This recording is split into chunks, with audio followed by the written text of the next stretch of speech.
Assalamualaikum warahmatullahi wabarakatuh.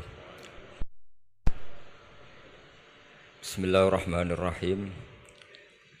Allahumma ya Allah ihdinas siratal mustaqim siratal ladzina an'amta 'alaihim ghairil maghdubi 'alaihim waladdallin amin. Allahumma shalli wa sallim ala habibika Mustafa Muhammad wa ala alihi wa sahbihi wa barik wa sallim asma ba'du. Yang sangat saya hormati Mustasyar PBNU sekaligus Wakil Presiden Profesor Dr. Ma'ruf Amin, yang saya hormati Rais Am PBNU, Rais Am NU Kiai Haji Miftahul Akhyar, Ketua Tanfid PBNU yang juga masih bernambah sama saya, Kiai Haji Said Akil, yang saya tadi senang sekali marahnya, senang sekali girohnya, karena itu memang khas keluarga kami. Jadi kalau nggak kesampaian marah itu bagus. Jadi di antara sifatnya para nabi itu wayakhdhufulillah, kalau agama nggak dapat apa tadi jatah ya, nggak tahu saya maknanya itu, jadi kan wayakhdhufulillah wa yardoliridho. Semua yang saya hormati, ini ada Bu Menteri Ibu Ida Fauzia, ada Gubernur Jatim Ibu Khofifah, yang sangat saya hormati keluarga besar Mbah Wahab Hasbullah. Di sini secara berurutan ada Nyai Mutmainnah, ada Nyai Mahfuzah, ada Nyai Hizbiyah, ada Nyai Mujidah. Yang sangat saya hormati Kiai Haji Hasib, Kiai Haji Rogib, semua yang saya hormati para santri, para alumni. Alhamdulillah tadi acaranya banyak sekali, jadi saya nanti ngaji insya Allah 15 menit. Karena menurut saya solusi bangsa ini itu mudah sekali kalau mau niru Mbah Wahab. Saya kemarin ditilii Gus Hasib,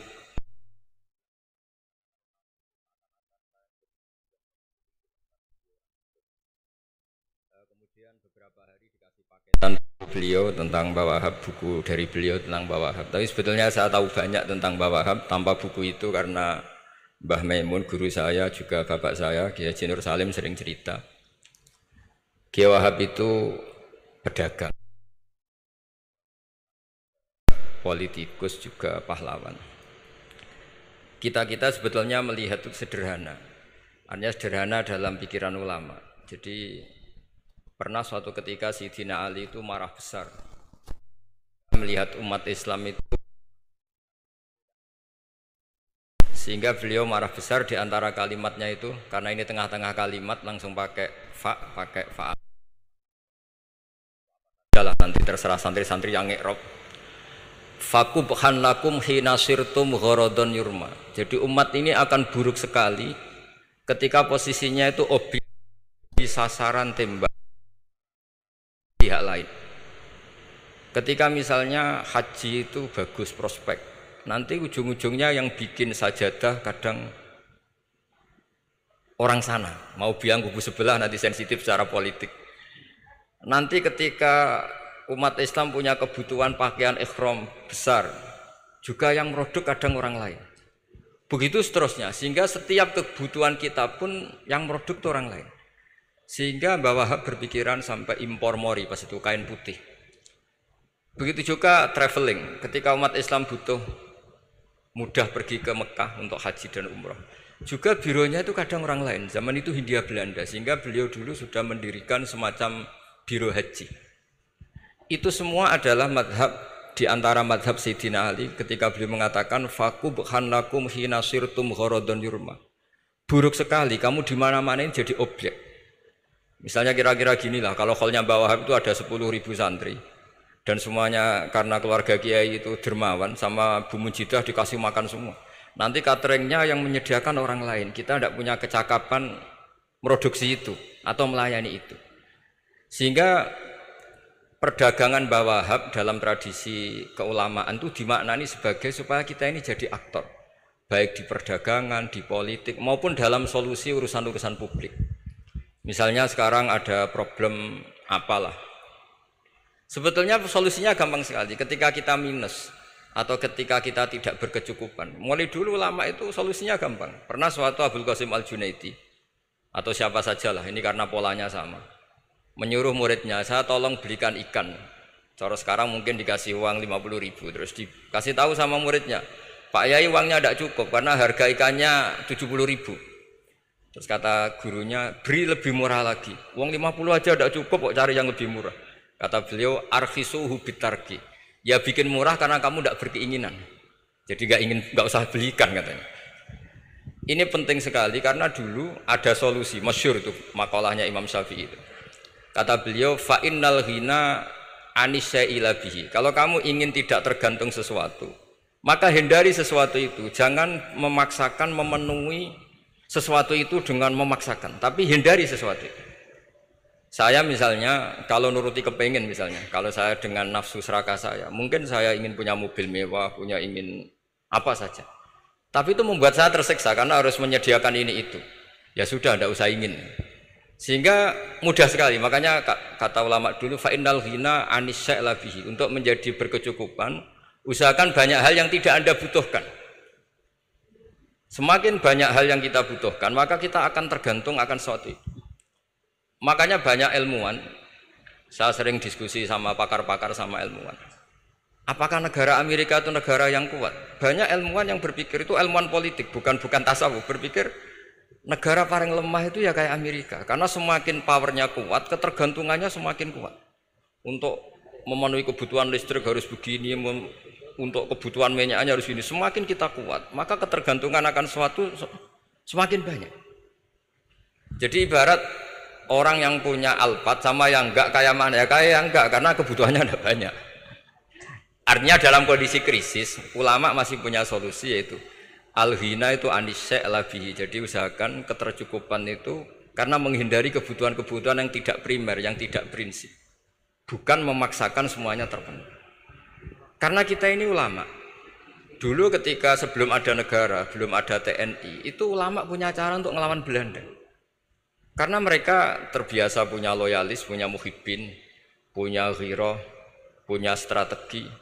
Sehingga Belanda itu kesulitan ngedidik ulama. Apalagi mereka terus ke Mekah, ketemu komunitas internasional yang semuanya berfatwa bahwa penjajahan harus dilawan. Itu luar biasa. Belum ada negara, enggak ditopang negara, kemudian tetap bisa melakukan perlawanan.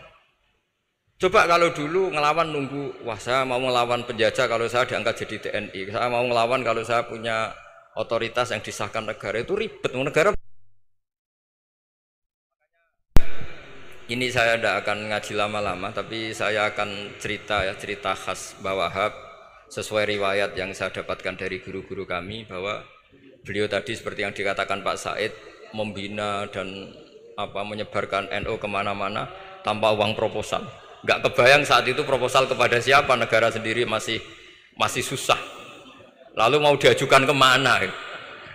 Terus yang mau tanda tangan itu ya siapa? Jadi yang saya tahu tadi, yang penting kita niru sesuai yang diidam-idamkan tadi Sayyidina Ali. Jangan sampai kalian itu menjadi gharadun yurma. Ada apa saja orang lain yang memikirkan labanya, kita yang jadi objek. Sehingga zaman itu kita terima kasih semua sama Mbah Hashim, sama Mbah Wahab. Karena ini zuriyatam ba'duha min ba'd. Kita tahu Mbah Wahab putra Mbah Hasbullah, punya ibu Nyai Fatimah, terus sampai Mbah Abdus Salam ya. Kemudian Mbah Hashim punya ibu Halimah, punya abah lagi siapa setelah Halimah itu Lainah ya. Nah, terus Mbah Abdus Salam, jadi ini zuriyatam ba'duha min ba'd. Kalau dalam tulisan itu sampai Mbah Abdul Jabbar bin Ahmad bin Mbah Sambu. Memang Mbah Sambu punya beberapa saudara, diantaranya ada yang namanya Mbah Yusuf itu yang melahirkan keluarganya Mbah Ahmad Siddiq Jember, Mbah Siddiq Jember. Ada yang Abdul Halim yang melahirkan keluarga Lasem. Termasuk saya itu lewat jalur Mbah Abdul Halim. Jadi zuriyatam ba'duha min ba'd. Dulu semua orang zaman Rasulullah SAW itu dilatih jadi aktor, jadi subjek. Sehingga orang yang miskin pun ketika perang Tabuk, perang Dzatil Usrah, itu semua menyumbang. Ada yang menyumbang emas yang enggak terkira, yaitu Sayyidina Utsman. Ada yang cerita, ya Rasulullah saya tadi malam buruh dan punya beras hanya 2 kilo, yang 1 kilo saya sumbangkan jenengan, yang 1 kilo saya pakai untuk keluarga kami. Sekarang logikanya sederhana, kalau orang miskin 3.000, pas itu anggap saja pasukannya misalnya 3.000. 3.000 nyumbang beras 1 kilo, itu artinya terdapat 3.000 kilo beras. Artinya apa? Orang Islam yang miskin membiayai dirinya sendiri untuk makan. Dan mereka adalah aktor heroik. Tapi kalau misalnya ini orang-orang miskin ini tidak mau urun rembuk, kemudian menjadi beban negara, maka yang harusnya dipakai senjata, dipakai beli sembako. Dulu zaman Nabi meskipun orang itu miskin, itu semuanya bersifat heroik. Sehingga perang Dzatul Usra itu perang paling dikenang Al-Quran. Nah, efek dari ingin memberi adalah tidak tamak. Makanya kalau dalam kitab tasawuf, itu orang kikir itu gak dikritik. Yang dikritik orang tomak. Karena orang menvonis orang lain kikir itu pasti karena berkeinginan mendapat. Kalau tidak berkeinginan mendapat, maka orang lain tidak akan kamu vonis sebagai kikir. Andai kan kita semua ingin memberi sumbangan kepada Indonesia, maka kita tidak akan menvonis pemerintahan kita tidak becus ngurmat kita. Meskipun pemerintah tentu berkewajiban ngurmat orang-orang miskin itu tentu. Tapi andai kan semua orang miskin berpikir ingin menyumbang pemerintah, maka tidak akan menyalahkan pemerintah ketika faktanya nanti suatu saat atau kapan saja, semoga ini tidak terjadi, itu tidak mampu menyumbang. Karena masyarakat kepikirannya memberi, bukan mendapat. Ini solusi-solusi yang diajarkan Rasulullah SAW yang disebut al-yadul ulya khairum minal yadis sufla. Jadi bahwa posisi memberi jauh lebih baik ketimbang posisi menerima. Sehingga ketika Allah mensifati orang baik itu siapa? Allah mensifatinya sederhana. Wa mimma razaqnahum yunfikun. Orang yang kepinginannya itu yang memberi. Itu dulu zaman Nabi pas perang Khandaq, pas perang Tabuk, pas beberapa perang, itu orang yang paling miskin pun turun. Sampai orang-orang munafik mencibir, innallaha ta'ala la ghaniyun an shadaqati hadza. Allah tidak butuh sedekah hanya 1 kilo. Tapi coba efeknya dari sedekah 1 kilo itu tadi, misalnya orang miskin yang perang 3.000, itu semuanya memakan uangnya sendiri setidaknya enggak jadi beban negara. Terus mentalnya itu patriotik. Dari mental patriotik itu ketemu Belanda kayak apa, mereka bisa makan apa saja. Mulai ares gedang, mulai apa saja, yang penting halal. Karena mentalnya dari awal heroik. Tapi andai kan mereka mentalnya tomak, mungkin sudah mati. Karena, wah nunggu negara ngasih makan, proposal dulu, sedang mati. Tapi orang dulu enggak, karena heroik, inginnya memberi sehingga bisa mendapatkan solusinya sendiri. Ini solusi yang saya tawarkan sebetulnya ini Mudawwan, artinya Mudawwan itu ada di beberapa kitab, lihat di beberapa tafsir istilah perang Dzatul Usra, perang Tabuk atau perang apa saja itu memang zaman itu susah sekali. Itu menjadi solusi utama adalah setiap orang ingin bermental patriotik. Nah, kalau sudah orang bermental patriotik itu gampang, ukur apa saja itu gampang. Karena tadi dari 3.000 atau 1.000 atau apa saja pasukan sampai ada yang urun tadi beras 1 kilo. Tapi 1 kilo itu menjadi satu watak ya, satu karakter bahwa bangsa ini inginnya memberi sama negara.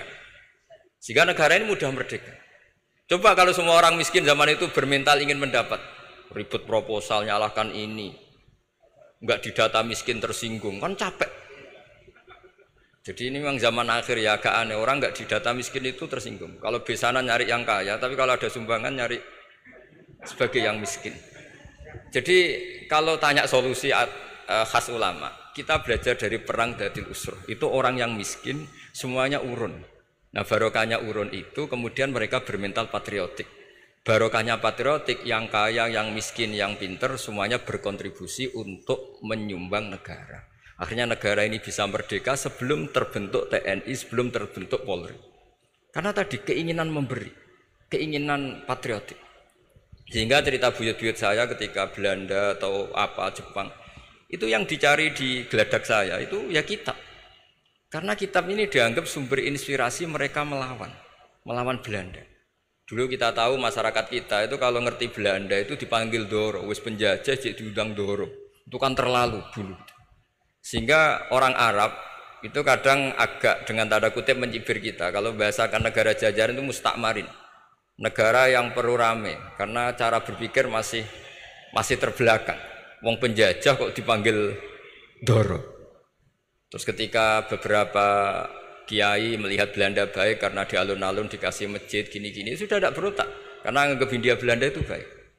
Baru ketika era beberapa ulama ada Mbah Hashim, ada Mbah Hasbuh, tadi kata beliau Dwi Tunggal tadi. Terus ada fatwa resolusi jihad. Sehingga mereka baru sadar bahwa Belanda itu ancaman. Kayak apa pentingnya ilmu, kayak apa pentingnya fikih. Karena di fikih jelas, jihad untuk melawan penjajah itu fardu kifayah. Tapi jika musuh kadung ada di kita, maka itu fardu ain. Tidak lagi ada prasyarat harus lelaki, harus merdeka, enggak, perempuan pun harus terlibat. Sehingga kita punya pahlawan kayak Cut Nyadin, beberapa daerah Kartini. Itu ada di khazanah kitab-kitab fikih kita. Jadi kita tidak pernah kehilangan khazanah untuk menjawab muskilatus zaman, untuk menjawab problem-problem zaman. Tapi yang penting kita selalu ngaji, selalu belajar. Saya adalah orang yang sebetulnya tidak pernah ingin terkenal karena saya itu suka belajar. Cuma saya bikin pengecualian, mau diundang kalau pernah sepuh. Ternyata yang pernah sepuh itu banyak. Ini agak musibah bagi saya karena harusnya kiai itu ya dihormati, tapi gara-gara kalah sepuh digawe kongkonan. Saya ini kemana-mana digawe kongkonan. Jadi gayanya nasihati, tapi aslinya diperintah. Jadi tidak ada kerennya sama sekali. Saya di mana-mana posisinya al-makmur, diperintah. Tapi saya senang karena ilmu itu butuh konsensus. Andai kan saya tidak pernah ngaji di depan Mbah Mun, di depan bapak, di depan guru-guru, maka mungkin saya tidak pede atas bacaan yang saya baca. Karena saya tidak tahu ini benar apa tidak. Jika masyhur kalau dalam guyonan santri, ada orang tidak baca-baca kitab, cari kamus sampai mati tidak ketemu. Karena dia bacanya lam tardiman. Wah itu cari di kamus sampai mati tidak akan ketemu. Bareng tanya gurunya, ini apa Pak Yai? Oh itu lam tarodaman cuma. Lam tarodaman itu karena marjeknya mar'ah, orang ningali sapa mar'ah daman ing getih. Dia bacanya jadi satu lam tardiman. Dicari di kamus ya sampai mati tidak akan ketemu. Makanya di guyonan-guyonan pesantren itu banyak katanya ada cerita orang mati karena satu titik. Jadi gurunya baca habbatun sauda dawaun min kulli da. Jadi dia kitabnya kelebihan apa? Titik. Jadi kelebihan titik dia bacanya itu hayatun sauda dawaun min kulli da. Nyari ular hitam, kobra dipatuk mati, padahal sesuai resep kitabnya karena kitabnya dia kelebihan titik hayatun sauda, artinya maknanya ular hitam, sementara tagnya mestinya habbatun sauda. Jadi kenaifan-kenaifan begini itu harus kita dandani karena yang bisa, kata Pak Said tadi, yang bisa itu kita cari kebenaran dari mana. Kita itu ya pokoknya ulama lah, tidak harus NU, tidak harus Muhammadiyah, pokoknya ulama yang wasatiyah. Itu nanti terus gimana yang wasatiyah itu kayak apa, tapi jelas ulama. Karena dulu zaman, kalau kita fair secara sejarah dulu ya Mbah Wahab ya dekat Mas Mansur, dulu Mbah Hashim ngaji sama Mbah Ahmad Dahlan sama-sama di Mbah Soleh Darat, ketika di Mekah ya sama-sama ngaji di Syekh Khotim Minangkabau. Jadi kalau era beliau itu ya memang dulu perbedaan itu nggak ada masalah. Karena perbedaan itu bawaan visi ya. Saya belajar usul fikih di antara yang diceritakan di buku-buku Mbah Wahab. Beliau itu ahli usul fikih. Sementara Ki Bisri itu suka fikih mateng. Sehingga memang ada perbedaan antara fikih mateng dan usul fikih. Saya beri satu contoh. Ini guyonan tapi nanti di usul fikih nanti kelihatan. Di usul fikih itu ada ilmu namanya tangkihul manat. Ketika Nabi sama-sama menyebut sesuatu, sebetulnya ada benang merah di situ, tidak sama persis. Misalnya begini, Ja'a a'rabiyun ila Rasulillah sallallahu alaihi wasallam. Faqala ya Rasulullah ahlaktu. Wa ma ahlakaka qal waqatu imraati fi nahari Ramadan. Ya Rasulullah, saya ini orang yang rusak karena saya berhubungan intim dengan istri saya di ketika Ramadan. Terus Nabi ngendikan, ya sudah kamu harus merdekakan budak, saya tidak punya ya Rasulullah. Ya sudah kamu puasa 2 bulan berturut-turut. Kata beliau, puasa baru sehari saja kecelakaan apalagi 2 bulan. Karena kamu orang Arab lah, orang Arab itu dia cerita ini di Arab itu. Terus ya sudah kamu sedekah sama 60 orang miskin. Saya ini orang paling miskin. Susah kan menghadapi orang miskin seperti ini itu. Nah, pertanyaannya secara usul fikih, menurut mazhab Syafi'i, sanksi berat itu hanya untuk yang berhubungan suami istri. Sehingga kalau membatalkannya pakai rokok, pakai minum, pakai makan, tidak kena sanksi seberat itu. Masuk akal kan, karena memang hubungan suami istri dalam banyak hal, misalnya haji itu ifsad, yang benar-benar ifsad, bisa merusak haji secara total. Tapi menurut Imam Malik, pikiran Imam Syafi'i itu dianggap aneh. Loh, ini hubungan suami istri itu statusnya mubah, sesuatu yang boleh. Maka semua hal yang boleh tapi merusak kehormatan Ramadan, maka ketentuannya sama. Yaitu misalnya nggak sakit, nggak apa, pagi-pagi nyate. Wah itu kan melecehkan Ramadan, nggak sakit, nggak apa, kok pagi-pagi nyate.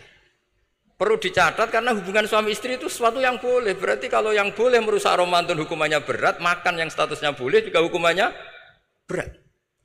Itu dulu bapak saya ketika bikin analogi itu mau cerita sederhana gini. Hak di sini ono santri ya goblok, kandanane angel. Istrinya lapor ke kiainya. Pak Yai, santri jenengan kalau sama istri sering mukul itu nabok pakai tangan. Santrinya dipanggil kan alumni, kamu jangan sering mukul istri kamu gini-gini. Iya Pak Yai, njeh. Suatu saat 2 minggu istrinya lapor lagi, sekarang tidak nabok Pak Yai, nyaduk. Karena yang dilarang hanya nabok. Dipanggil kiai, lo kamu katanya masih sering nyaduk istri kamu. Yang dilarang kan mukul, sekarang nyaduk. Kapan-kapan meludahi. Nah, artinya di usul fikih dijelaskan bahwa makna haramnya naboi adalah hurmatul idza, haramnya menyakiti. Maka nyaduk sama, meludahi sama, menerlantarkan sama. Itu dulu bahwa ahlinya bikin usul fikih seperti itu. Sehingga misalnya amar ma'ruf nahi mungkar ketika beliau ditanya, apakah perlu ikut kabinet gotong royong? Tapi di situ banyak kelompok yang mungkin tidak cocok. Pikirannya kayak apa harus ikut, justru ikut benahi dari dalam. Meskipun dari ikut itu bahwa Wahab nyun sewu yang ngalami fitnah yang macam-macam dituduh karena zaman itu nasakom. Tapi itu beliau santai saja. Tapi zaman itu memang itu sah karena zaman itu belum dibubarkan. Jadi yang dialami Wahab ini luar biasa. Semuanya harus jadi pelajaran bagi kita. Makanya jangan pernah meninggalkan ilmu yang bernama usul fikih, karena fikih yang mateng itu cara basa Jawa ini akan kehilangan stok teks. Misalnya Nabi sedekah pakai kurma atau pakai apa makanan pokok. Itu hadisnya itu kurma, sama Imam Syafi'i digenti kutu ahli baladi, yaitu makanan pokok dari negara. Sehingga kita tidak bisa mentang-mentang Nabi sedekahnya pakai kurma terus kita orang miskin kita kasih kurma. Bisa linu tuh nih kalau makan kurma orang Indonesia itu. Karena yang penting itu kutu ahlil balad bukan kurma. Bukan mentang-mentang Nabi sholat di Mekah Medina, kalau ingin persis sunnah Rasul, sholatnya harus di Mekah Medina. Kalau di Indonesia Nabi tidak pernah sholat di Indonesia. Sunnah Rasul sholatnya di Mekah Medina, bisa ada orang sholat kalau gitu. Jadi ada ilmu yang namanya tangkihul manat, yang harus ditiru itu sisi mananya. Nah dalam konteks Arabi tadi terus kemudian ada dibuang, Ja'a Arabion, kata Arabi itu dibuang. Datang orang Bedui, orang kota pun kalau punya kesalahan yang sama hukumannya juga sama, maka kata Arabi dibuang. Nah, menurut Imam Malik, kata jima hubungan suami istri juga dibuang, digenti membatalkan puasa dengan apa saja yang tanpa udzur syarat. Jadi ini kealiman kiai-kiai Indonesia dulu itu, misalnya kentong, dulu meskipun ada yang bilang bid'ah, kentong itu bid'ah karena mirip orang Nasrani. Orang Nasrani itu bentuk kentongnya di kelenteng itu tidak seperti kentong kita. Adat Indonesia kalau pos kampleng ada maling, ada banjir pakai kentong. Jadi adatnya memanggil tuh pakai kentong. Makanya kiai-kiai dulu, oh ini mirip orang Nasrani, enggak mirip pos kampleng katanya. Padahal jelas ya, menurut hadis sahih jelas ketika ada sahabat usul ya Rasulullah bikin kentong, wah jangan nakus itu nanti kayak Nasrani. Bikin buk itu trompet, jangan nanti mirip orang Yahudi. Ya dengan api ya Rasulullah, jangan nanti mirip Majusi. Datang sahabat tergesa-gesa, beliau mimpi kalau diajarin azan. Adzan itu maknanya al-ilam, memberi maklumat waktu sholat. Akhirnya ada adzan. Kemudian ulama Indonesia dulu Mbah Hashim sama Kiai Fakih Mas Kemambang, yang satu anti kentong, yang satu pro kentong. Itu dulu ya saling menghormati, nggak masalah. Karena fikih itu sekali khilaf itu mirip-mirip. Tadi Pak Said Akil nyinggung Palestina. Saya pernah ke Palestina. Itu banyak ulama Mesir yang mengharamkan orang datang ke Yerusalem, ke Masjid Aqsa. Karena mau tidak mau harus dapat visa Israel, berarti ngaku eksistensi Israel. Karena dianggap mengaku eksistensi Israel maka hukumnya haram. Tapi saya pernah ketemu Imam Masjid Aqsa. Beliau bilang begini, Pak Bahak, kalau orang Islam dari seluruh dunia tidak datang ke kami, maka eksistensi kami dianggap diabaikan oleh komunitas internasional. Dan itu dengan mudahnya Israel mencaplok kita. Sehingga separuh ulama Mesir juga mewajibkan yang mampu harus ke sana. Dengan cara itu Aqsa aman karena masih diperhatikan ulama atau komunitas internasional. Yang satu cara pandang ke sana berarti ngaku eksistensi Israel karena ada visa Israel. Yang satu bilang harus ke sana, dengan itu eksistensi Masjid Aqsa terjaga karena masih diperhatikan ulama atau komunitas Jadi di mana-mana khilaf itu ya seperti itu. Tapi alhamdulillah di kita itu khilaf itu biasa. Sehingga zaman kita mondok, saya itu pernah pengalaman buruk sekali saya ketika jadi Rois Musyawarah Fathul Mu'in. Itu ada pertanyaan gini Gus Hasib. Saya tanya gini sama orang, Gus, soft paling utama itu yang nomor berapa? Nomor 1 kata saya. Yang kedua, yang soft berikutnya, iya yang berikutnya. Kalau sudah tahu soft terbaik itu yang nomor 1, kenapa masjid gak dipakai memanjang selatan utara? Biar semuanya nomor 1. Selagi masjid itu memanjang barat timur, pasti ada soft 1, 2, 3. Itu kan kurang ajar betul. Jadi supaya orang soft 1 semua ya tinggal desain masjidnya, yaitu memanjang utara selatan. Selagi masih memanjang barat timur, pasti soft 2, 3. Terus saya kebalik tanya. Lalu setelah begitu yang paling afdol siapa? Yang sisi kanannya imam. Ya sudah, imamnya dipojokkan pol selatan, biar semuanya dari pol kanan. Nanti ada masalah lagi, yang paling afdol siapa? Yang paling dekat imam. Yus kono kerubutu imam kan gitu. Jadi kalau nuruti fikih itu ya memang ilmu logika. Sehingga banyak orang jadi wali itu dari hasil ijtihadnya. Ada orang jadi wali karena sering sholat di shaf awal. Tapi ada wali pesaingnya justru jadi wali karena kalau sholat di belakang. Tapi tetap wali. Suatu saat 2 wali ini ketemu. Loh, kamu kok wali padahal kalau sholat paling belakang. Saya tuh malu sama Allah. Kok kayak sok suci ya kok ngarep gitu. Jadi wali karena adab, bukan karena malas loh ya. Saya itu gak pede, saya saja kok sholat di depan. Maksudnya kok kepedean itu. Tapi tentu secara syariat tetap baik yang di depan. Ini saya bukan bela yang, kenapa saya cerita bela yang belakang, karena yang bela jarang gitu, makanya saya. Dan kebetulan saya kalau sholat ya sering di soft belakang. Tapi ini saya cerita betapa logika fikih itu khazanahnya banyak dan luas. Dan kita bicara usul fikih itu biasa. Kita belajar sama beberapa ulama. Saya berkali-kali cerita di mana-mana. Muhammad bin Hasan Asy-Syaibani itu mewajibkan ulama kaya, dan beliau kalau ngitung duit itu di kamar tamu, di ruang tamu. Sehingga santri ora kepikiran nyalami template. Kan cara wong Jawa kan meliting ngitung duit kok di ruang tamu. Tapi ternyata alasannya beliau masuk akal. Ben santri ku roh nak kiye ini di duit, jadi ora perlu kepikiran nyumbang gula. Ya masuk akal. Tapi yang nyimpen duit ya masuk akal, wong duit kok dipamer-pamerno. Tapi yang pamer nggih monggo, nak niate ben wong liya ndak perlu berempati, gak perlu sakit. Jika gak perlu didata dapat BLT, mergo duwike didakok. Ya itu semuanya istihad. Assalamualaikum warahmatullahi wabarakatuh.